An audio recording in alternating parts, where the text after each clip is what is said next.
La colère que tu as ressentie hier, la frustration qui est montée en toi ce matin, l'irritation qui a jailli quand quelqu'un a dit quelque chose, a fait quelque chose, ou n'a pas fait ce que tu attendais, tu crois savoir pourquoi tu étais en colère.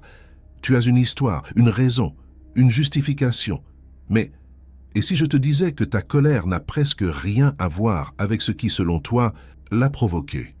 Et si la personne qui a déclenché ta colère, la situation qui a enflammé ta frustration, n'était que l'allumette, mais que le feu était déjà là, attendant, vivant à l'intérieur de toi, parfois depuis des années, parfois depuis des décennies. C'est ce qu'Eckhart Tolle a compris, c'est ce qu'il essaie de nous montrer. Et aujourd'hui, nous allons approfondir cette vérité plus loin que la plupart des gens ne sont prêts à aller. Parce que le message que porte ta colère n'est pas celui que tu crois. Ce n'est pas un appel à la bataille, ce n'est pas un appel à la défense, c'est quelque chose de bien plus profond, de bien plus guérisseur et de bien plus inconfortable à affronter. Reste avec moi jusqu'à la fin parce que ce que tu vas découvrir pourrait tout changer à la façon dont tu vis cette émotion puissante, le passager clandestin. Avant de pouvoir comprendre ce que la colère essaie de nous dire, nous devons d'abord comprendre ce qu'est vraiment la colère. Pas la définition psychologique, pas l'explication superficielle, mais la réalité énergétique que Eckhart Tolle appelle le corps de souffrance. Imagine un instant qu'à l'intérieur de toi vit une entité, pas un être séparé, mais une accumulation, une collection de chaque expérience douloureuse que tu n'as pas pleinement affrontée quand elle s'est produite, chaque blessure que tu as refoulée, chaque deuil que tu as reporté, chaque peur que tu as refusé de ressentir, chaque rejet qui a coupé trop profond pour être traité sur le moment. Cette énergie n'a pas disparu quand tu l'as supprimée. Elle s'est cristallisée, elle s'est condensée. Elle est devenue quelque chose qui vit à l'intérieur de ton champ énergétique. Et Tolle lui donne un nom, le corps de souffrance. Le corps de souffrance n'est pas métaphorique. C'est un phénomène énergétique très réel. Il est fait de vieilles émotions, de traumatismes non traités et de souffrances accumulées. Et voici ce que la plupart des gens ne réalisent jamais. Le corps de souffrance a besoin de se nourrir. Il a besoin d'énergie émotionnelle pour survivre. Et sa nourriture préférée, c'est la négativité. Quand ton corps de souffrance s'éveille, et il s'éveillera, il cherche des situations qui correspondent à ça. Fréquence. Il cherche le conflit, il crée le drame, il interprète les situations neutres comme menaçantes, il transforme les petits inconvénients en offenses majeures. Et surtout, il génère de la colère. La colère que tu ressens quand ton corps de souffrance est actif n'est pas vraiment ta colère. C'est le corps de souffrance qui se nourrit à travers toi. Il utilise ta voix, il utilise tes pensées, il utilise ton corps, mais ce n'est pas toi. C'est pourquoi la même situation qui te met en fureur un jour pourrait à peine te déranger un autre jour. La différence, ce n'est pas la situation. La différence, c'est de savoir si ton corps de souffrance était éveillé et affamé, ce que la douleur cache. Derrière la colère, nous arrivons maintenant à l'un des enseignements les plus importants qu'Eckhart Tolle ait jamais partagé. Il l'énonce simplement, mais ses implications sont énormes. Là où il y a de la colère, il y a toujours de la douleur en dessous. Relis ça, comprends son poids. Chaque fois que tu ressens de la colère, en dessous, caché sous la surface, il y a de la douleur, pas parfois, pas habituellement, toujours. La colère n'est pas le problème. La colère est le garde du corps. C'est le protecteur. C'est le mécanisme de défense que ta psyché a créé pour t'empêcher de ressentir la vulnérabilité brute de ta douleur. Pense à ça. Quand quelqu'un te manque de respect et que tu sens la colère monter, que se passe-t-il vraiment? Le manque de respect t'a touché une vieille blessure. Peut-être une blessure d'enfance de ne pas être valorisée. Peut-être un vieux rejet.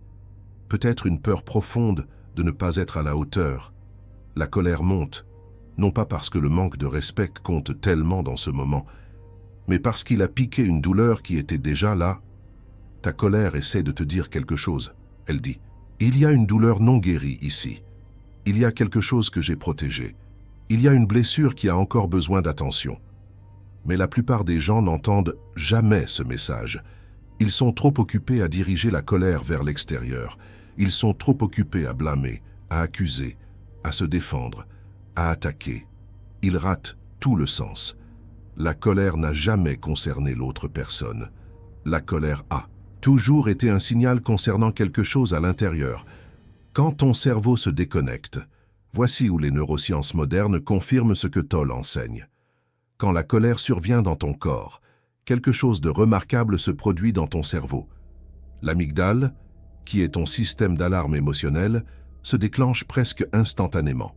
Cela se produit si rapidement que tu deviens en colère avant même de comprendre consciemment ce qui se passe. Mais ce n'est que la moitié de l'histoire. Au même moment où l'amygdale s'active, quelque chose d'autre se produit.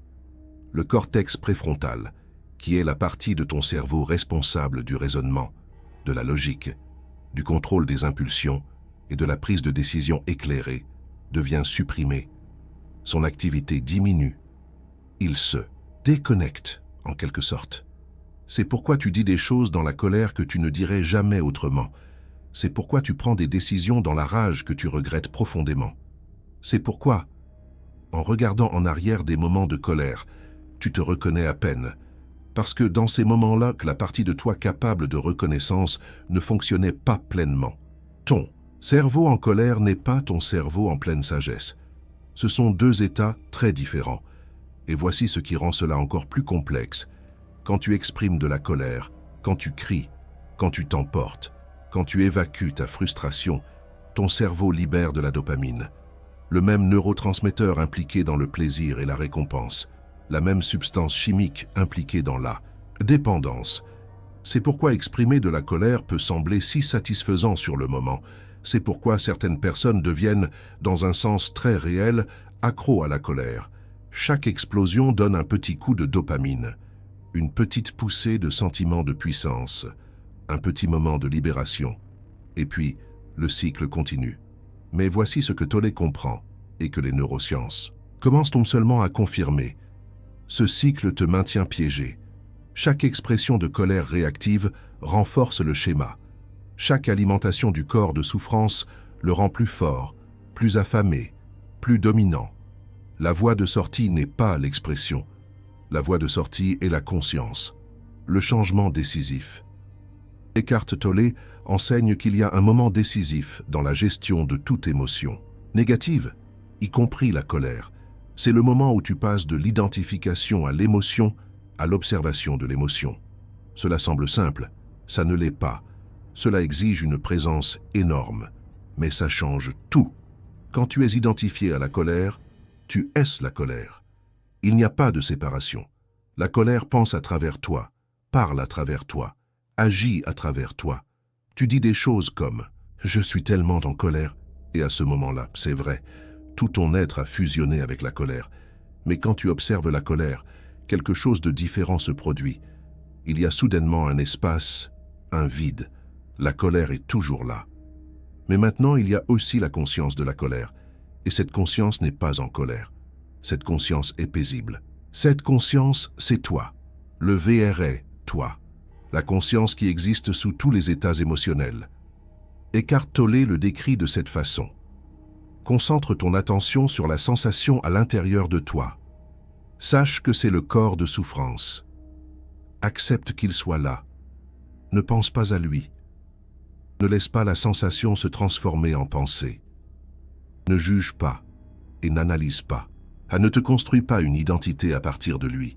Reste présent et continue à observer ce qui se passe à l'intérieur de toi. C'est ça la pratique. C'est ça le chemin. Ne pas réprimer la colère.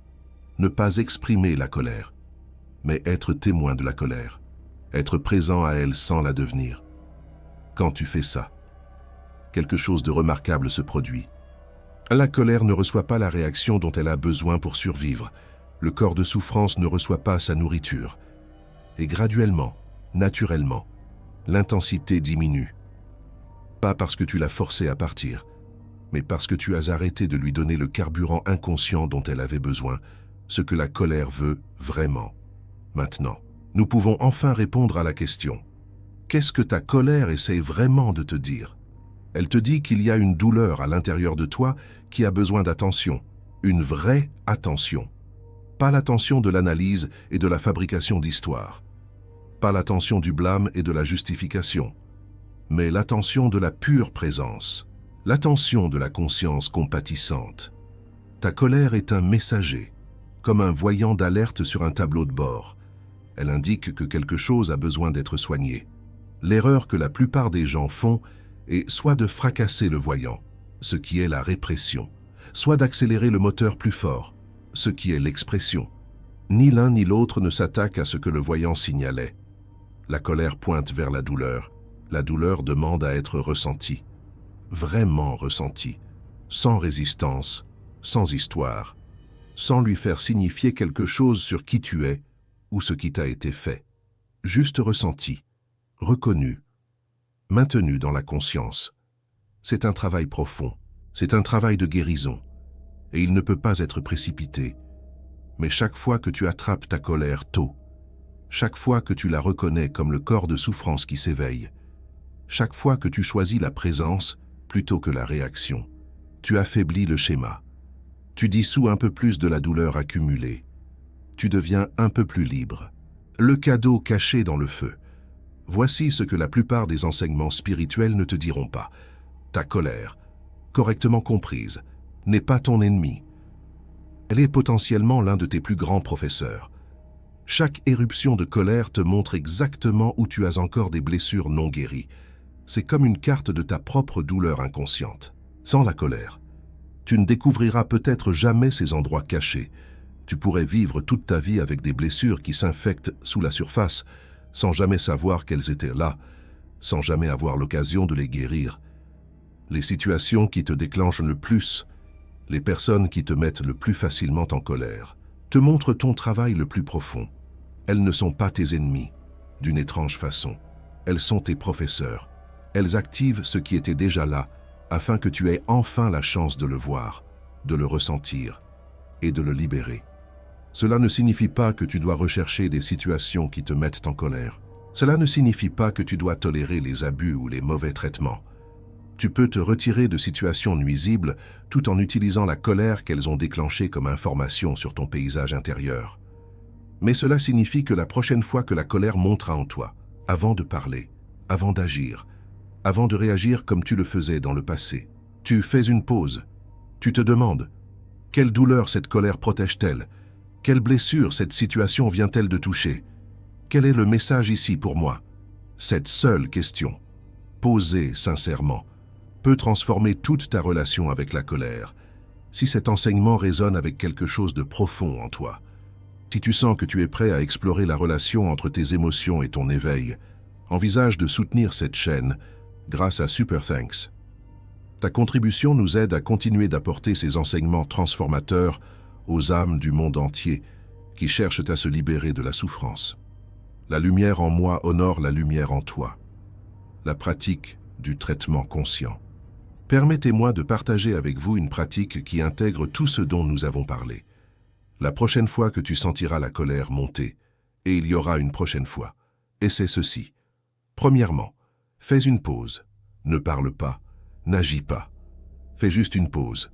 Ce simple moment de pause est essentiel. Il crée de l'espace là où avant, il n'y avait que réaction.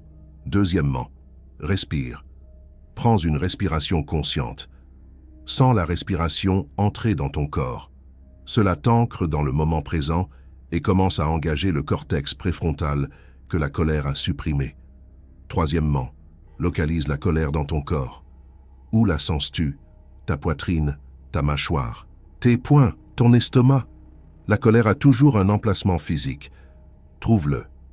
Quatrièmement, observe la sensation directement. Pas l'histoire sur la raison pour laquelle tu es en colère. Pas les pensées sur ce qui devrait se passer. Juste l'énergie brute dans ton corps.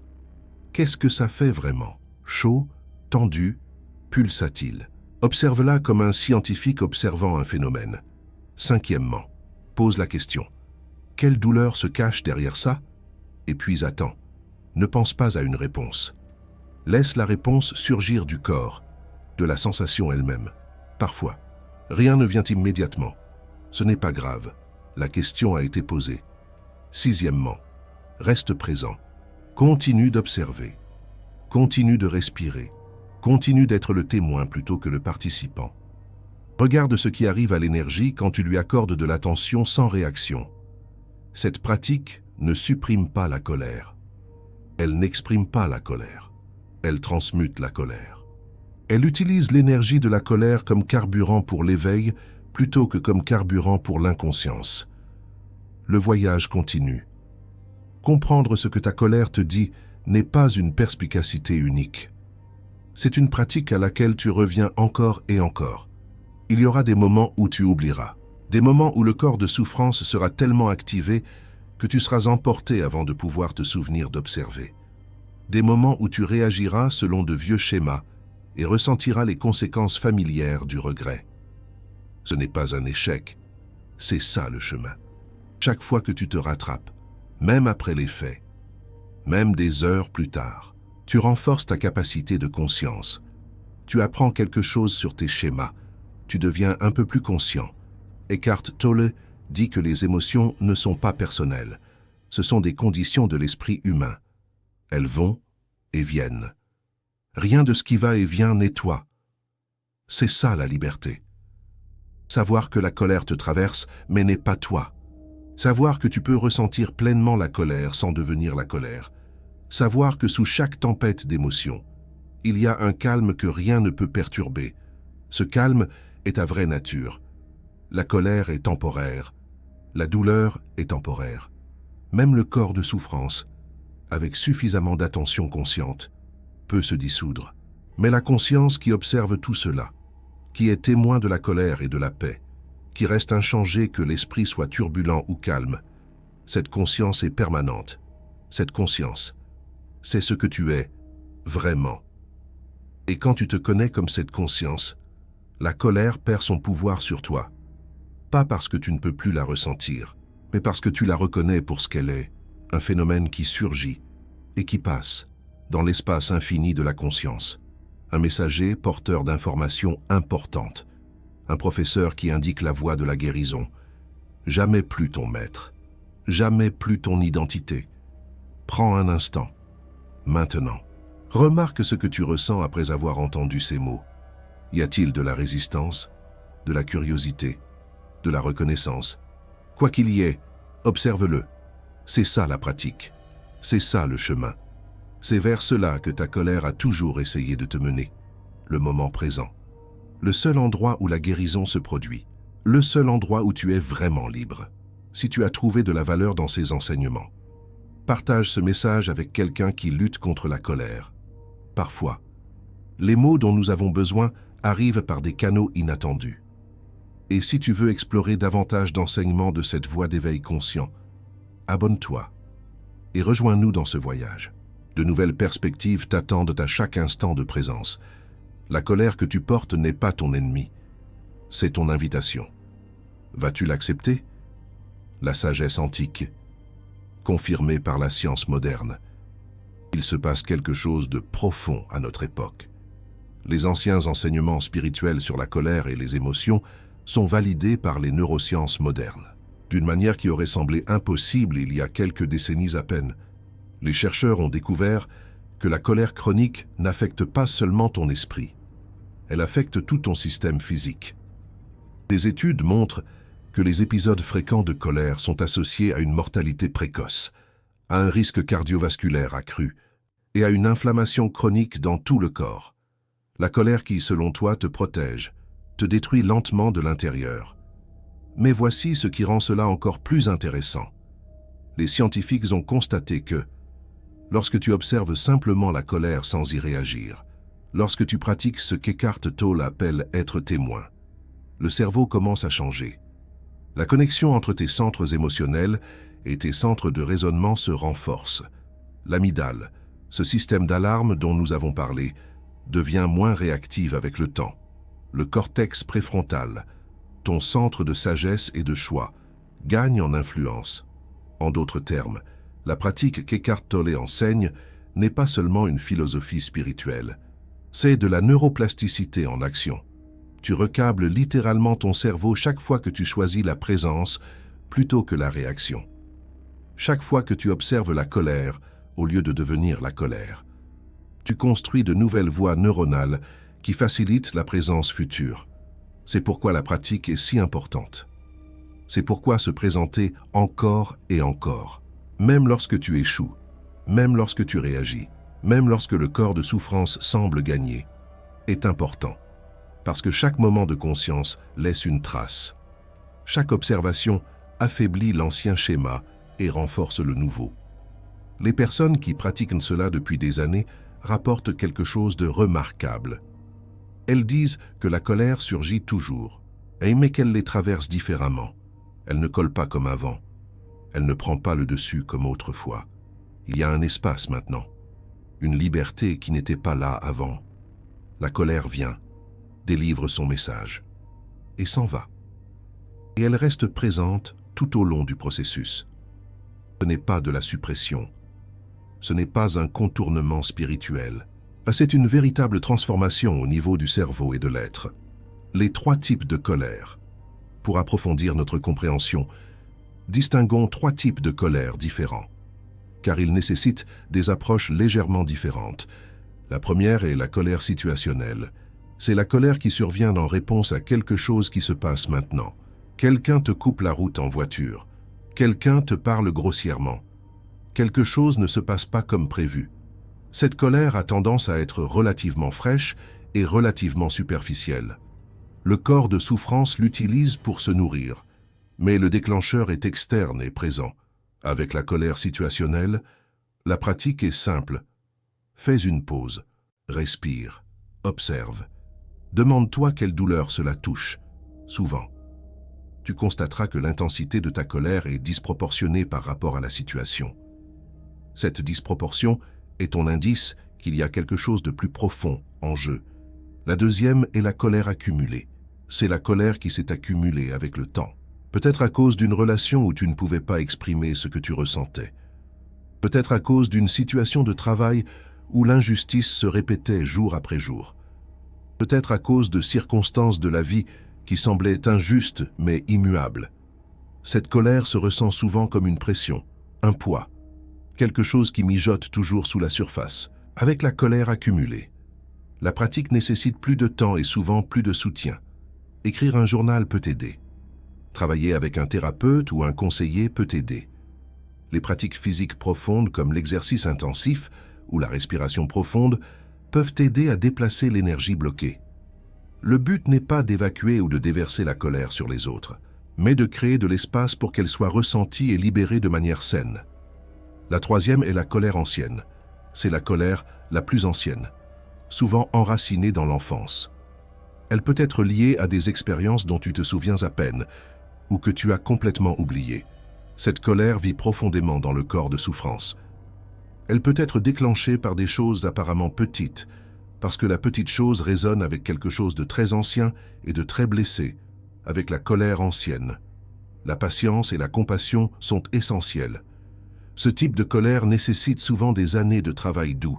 Ne pas forcer, ne pas se précipiter, mais permettre aux couches de se révéler quand elles sont prêtes. Parfois, un soutien professionnel est précieux ici. Parfois, simplement maintenir la pratique de la présence, jour après jour, année après année. Créer progressivement la sécurité nécessaire pour que ces anciennes blessures remontent à la surface et guérissent. Quel que soit le type de colère auquel tu es confronté, l'enseignement fondamental reste le même. La colère est un messager. Le message concerne la douleur qui a besoin d'attention. La pratique est la présence, quand les autres sont en colère contre toi. Tout ce dont nous avons parlé jusqu'à présent s'applique à ta propre colère. Mais qu'en est-il lorsque tu es du côté du récepteur? Quand la colère de quelqu'un d'autre est dirigée contre toi? L'enseignement d'Eckhart Tolle offre également des conseils profonds ici. Lorsque quelqu'un est en colère contre toi, souviens-toi que tu es témoin de son corps de souffrance en action. L'intensité de sa réaction ne concerne presque jamais ce que tu as fait ou pas fait. L'intensité vient de sa douleur accumulée, de ses blessures non guéries, de son corps de souffrance activé qui cherche à se nourrir. Cette compréhension ne signifie pas que tu dois tolérer les abus. Cela ne signifie pas que tu ne peux pas fixer des limites. Cela ne signifie pas que l'autre personne n'est pas responsable de son comportement. Mais cela signifie que tu peux maintenir ta présence même face à son inconscience. Quand quelqu'un dirige sa colère contre toi, tu as un choix. Tu peux laisser ton propre corps de souffrance s'activer en réponse, créant un cycle croissant de réaction et de contre-réaction. C'est ce qui se passe habituellement. Deux corps de souffrance, se nourrissant l'un de l'autre, créant de plus en plus de souffrance pour toutes les personnes impliquées. Ou alors, vous pouvez rester présent. Vous pouvez reconnaître que ce qui se passe ne vous concerne pas directement. Vous pouvez offrir un espace à la douleur de l'autre, sans l'absorber, ni réagir de manière impulsive. Vous pouvez répondre si une réponse est nécessaire à partir d'un état de clarté, plutôt que de réactivité. C'est extrêmement difficile. Ne vous y trompez pas. Quand quelqu'un vous attaque, que ce soit verbalement ou autrement, chaque instinct vous crie de riposter ou de fuir. L'amygdale s'emballe, le cortex préfrontal diminue.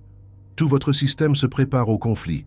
Mais si vous pouvez faire une pause, même d'une seule inspiration, si vous pouvez vous rappeler ce que vous savez sur le corps de souffrance et la douleur cachée, si vous pouvez voir l'enfant blessé derrière l'adulte qui attaque, quelque chose se transforme. Vous ne devenez pas un paillasson.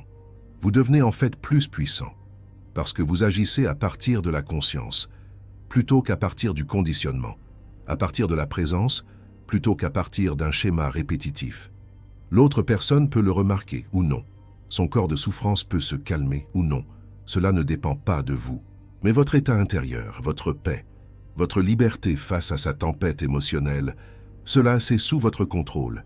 Et c'est essentiel. La relation entre la colère et les limites.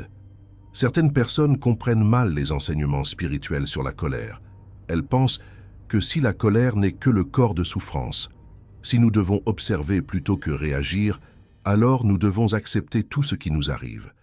Nous ne devrions jamais protester, jamais résister, jamais dire non. C'est une incompréhension dangereuse. La véritable présence vous rend en fait meilleur pour fixer des limites, et non le contraire. Quand vous êtes réactif, quand vous êtes sous l'emprise de votre corps de souffrance, vos limites ont tendance à être chaotiques. Parfois, vous surréagissez, en explosant pour des petites choses. Parfois, vous sous-réagissez, en tolérant des situations que vous ne devriez pas tolérer, parce que la confrontation semble trop accablante. Vos réactions dépendent de votre état émotionnel, plutôt que de ce que la situation exige réellement. Mais quand vous êtes présent, quand vous pouvez observer la colère sans la devenir, vous gagnez en clarté. Vous pouvez voir clairement quand une limite a été franchie. Vous pouvez répondre de manière appropriée, ferme, efficace, sans la distorsion de la réactivité. Vous pouvez dire non, sans rage. Vous pouvez vous éloigner, sans haine. Vous pouvez prendre les mesures nécessaires, sans perdre votre paix. C'est ça, la force. Pas la force fragile de l'ego qui s'en prend à toute menace perçue, mais la force ancrée de la conscience qui sait ce qu'elle acceptera et ce qu'elle n'acceptera pas, et qui agit en conséquence. La colère peut en fait être une information sur les limites. Quand vous sentez la colère monter, une question à poser est « Une limite a-t-elle été franchie ici ?» Parfois, la réponse est oui. Parfois, quelque chose nécessite vraiment votre attention et votre action. La colère vous alerte. L'important est de prendre cette action à partir de la présence plutôt qu'à partir de la réaction. Vous répondez à la violation de la limite, mais vous ne laissez pas votre corps de souffrance utiliser la situation comme une excuse pour se nourrir. Vous vous protégez ou vous vous affirmez, mais vous ne vous perdez pas dans le processus. Le paradoxe de l'acceptation. Voici quelque chose qui peut sembler contradictoire, mais qui est en fait profondément vrai. La façon la plus rapide de dépasser la colère est d'accepter complètement que vous êtes en colère. Comme le disait Jean-Paul Sartre, l'existence précède l'essence. Et ici, l'émotion précède l'action. La plupart des gens combattent leur colère. Ils se jugent pour la ressentir. Ils essaient de la repousser ou de la raisonner. Ils se disent qu'ils ne devraient pas être en colère. Et dans cette guerre intérieure contre leurs propres émotions, la colère persiste, parfois pendant des années, parfois pendant toute une vie. Mais quand vous acceptez pleinement que vous êtes en colère, quelque chose se transforme. Non pas accepter au sens d'approuver ou d'appuyer la colère. Non pas accepter au sens d'agir sous l'emprise de la colère, mais accepter au sens de reconnaître complètement que c'est ce qui est là, maintenant. Oui, je suis en colère. Cette colère est présente dans mon corps. Je peux la sentir dans ma poitrine, dans ma gorge, dans mes mains. Elle est là. Je n'ai pas à l'aimer. Je n'ai pas à la comprendre. Je n'ai rien à faire à ce sujet. Pour l'instant. Je reconnais simplement sa présence. Cette acceptation est en fait l'observation qu'Eckhart Tolle enseigne. Quand vous acceptez quelque chose complètement, vous arrêtez de le combattre. Et quand vous arrêtez de le combattre, vous arrêtez de lui donner de l'énergie. Et quand vous arrêtez de lui donner de l'énergie, il commence naturellement à se dissoudre. Le corps de souffrance se nourrit autant de la résistance que de la réaction. Quand vous résistez à votre colère, quand vous la jugez, quand vous essayez de la faire disparaître, vous lui donnez de l'attention. Une attention négative, mais une attention quand même. Et cette attention la maintient en vie. L'acceptation prive la colère de la résistance dont elle a besoin. L'acceptation totale de cet instant, exactement tel qu'il est, y compris la colère, est la porte d'entrée vers la libération de la colère. C'est ça, le paradoxe. Vous ne pouvez pas vous débarrasser de la colère en essayant de vous en débarrasser. Vous ne pouvez libérer la colère qu'en accueillant pleinement sa présence, tout en choisissant de ne pas agir à partir de celle-ci, vivre au-delà de la réactivité. Imaginez à quoi pourrait ressembler votre vie si vous n'étiez plus contrôlé par la colère. Pas que vous ne la ressentiez jamais, mais qu'elle ne détermine plus vos mots, vos actions, vos relations, votre paix. Imaginez être capable de rester centré quand quelqu'un vous critique. Pas parce que vous vous en fichez, mais parce que vous êtes suffisamment sûr de votre propre être pour que leurs mots ne puissent pas ébranler votre fondation. Imaginez être capable d'être témoin d'une injustice et de réagir efficacement, sans perdre votre paix intérieure. En prenant des mesures énergiques, non pas par rage, mais par clarté. Un peu comme le concept d'engagement sartrien, où l'action découle d'une conscience claire. Imaginez des relations où les désaccords ne dégénèrent pas en bataille, où vous pouvez entendre la douleur sous la colère de votre partenaire, où vous pouvez exprimer vos besoins sans attaquer, où le conflit devient une opportunité d'une compréhension plus profonde, plutôt qu'une menace pour la relation. Imaginez vous allonger le soir, sans rejouer des conversations de colère dans votre tête, sans planifier ce que vous auriez dû dire, ou ce que vous direz la prochaine fois, sans les maux d'estomac et le cœur qui s'emballe, qui viennent du ressentiment non résolu. Ce n'est pas un fantasme, c'est la possibilité réelle qui s'ouvre.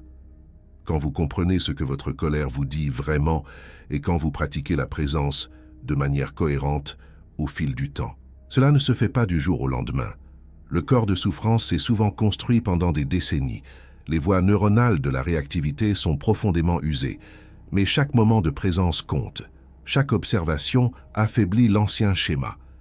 Chaque choix de faire une pause avant de réagir renforce votre liberté. Et un jour, peut-être plus tôt que vous ne le pensez, vous remarquerez que quelque chose a changé. Une situation qui vous aurait mis en rage effleure à peine votre paix. Une personne qui avait l'habitude de vous déclencher évoque maintenant la compassion. Une vieille blessure que vous pensiez douloureuse pour toujours a guéri tranquillement, sans même que vous remarquiez quand cela s'est produit. C'est ça, le chemin, non pas de la colère à l'absence de colère, mais de la réaction inconsciente à la réponse consciente, d'être contrôlé par l'émotion à être présent avec l'émotion, de la souffrance à la liberté. Ta colère a toujours essayé de te montrer ce chemin. Chaque éruption était une invitation. Chaque éclair de rage pointait vers la douleur sous-jacente. Chaque moment de frustration t'appelait à une présence plus profonde. Maintenant, tu sais ce que ta colère essaie de te dire.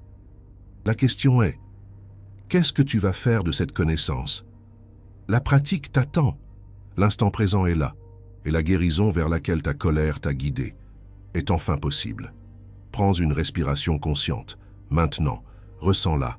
Sois présent à elle. C'est ici que la transformation commence, pas dans un futur hypothétique, quand les conditions seront parfaites, mais ici, maintenant, dans le seul moment qui existe réellement. Merci de m'avoir accompagné dans cette exploration, Si ces mots ont touché quelque chose en toi, aime cette vidéo et abonne-toi pour que nous puissions continuer ce voyage ensemble. Laisse un commentaire. Partageant ton expérience avec la colère, qu'est-ce qu'elle t'a appris? Quelle douleur a-t-elle protégé?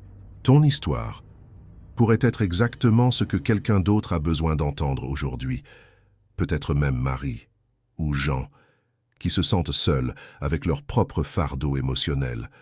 En attendant de nous retrouver, reste présent. Ta colère n'est pas ton ennemi, elle est ton professeur. Écoute ce qu'elle essaie de te dire.